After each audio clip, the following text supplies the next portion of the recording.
مدرسہ عربیہ ریاض العلوم چوکیاں گرینی جونپور کی بنیاد حضرت مولانا عبدالحلیم صاحب نور اللہ مرقدہ نے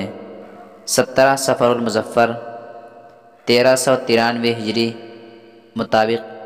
23 مارچ 1973 بروز جمعہ کو ایک چٹیل میدان میں رکھی۔ اس وقت اس جگہ آبادی اور مارکیٹ کا کوئی وجود نہیں تھا، لیکن الحمدللہ اب تو مدرسہ مارکیٹ اور آبادی کے درمیان ہے۔ شاہ وسیع اللہ صاحب الہ آبادی رحمۃ اللہ علیہ اور شیخ الحدیث حضرت مولانا زکریا صاحب نور اللہ مرقدہ کے خلیفہ اور دارالعلوم دیوبند، مظاہر العلوم سہارنپور اور ندوۃ العلماء لکھنؤ کی مجلس شورا کے تاحیات رکن رہے، نیز سینکڑوں مدارس و مکاتب کے سرپرست بھی تھے۔ بانی مدرسہ رحمۃ اللہ علیہ کا انتقال 10 محرم الحرام 1420 ہجری مطابق 27 اپریل 1999 کو ہوا،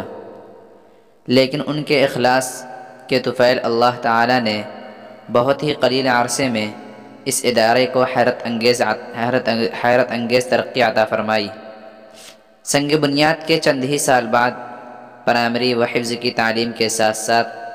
عربی درجات کے تمام شعبے قائم ہو گئے اور دورہ حدیث و افتاء تک کی تعلیم ہونے لگی، اور فن تجوید قرأت میں یہ ادارہ تمام اداروں میں ممتاز حیثیت رکھتا ہے۔ حفظ اردو عربی کے علاوہ 7 و 10 میں طلبہ کی کثیر تعداد رہتی ہے۔ بانی مدرسہ رحمۃ اللہ علیہ کی زیر نگرانی فتاویٰ کا کام بھی ہوتا تھا، اور یہاں کے فتووں پر بڑی بڑی درسگاہوں کے مفتیان کرام مکمل اعتماد و اطمینان فرماتے تھے۔ اب ان فتاووں کی اشاعت کا سلسلہ شروع کر دیا گیا ہے، جس کی 7 جلدیں فتاویٰ ریاض العلوم کے نام سے منظر عام پر آ چکی ہیں۔ الحمدللہ اس وقت یہ ادارہ تقریباً 12 ایکڑ زمین پر پھیلا ہوا ہے۔ اس ادارے کے احاطے میں 2 منزلہ مسجد اور عربی فارسی حفظ و پرائمری کی 2 منزلہ درسگاہیں ہیں، اور طلبہ کی رہائش کے لیے 2 منزلہ دارالاقامہ، دارالحدیث، ایک وسیع کتب خانہ، مطبخ، پانی کی 3 چھوٹی ٹنکی اور ایک بڑی ٹنکی ہے، اور طہارت خانے کثیر تعداد میں، بیت الخلاء، 18 دارالمدرسین وغیرہ ہیں۔ الحمدللہ یہ عظیم ادارہ ایک طرف دینی تعلیم و تربیت کا کام بخوبی انجام دے رہا ہے، تو دوسری طرف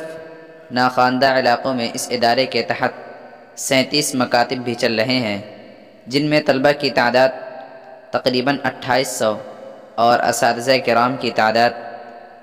تقریباً 65 ہے، جو کہ ہمہ وقت اپنے فرائض منصبی میں مشغول رہتے ہیں۔ دعا کیجیے کہ اللہ تعالیٰ اس مدرسے کو دشمنوں کے شر سے محفوظ فرمائے اور اسے روز بروز ترقی عطا فرمائے، آمین۔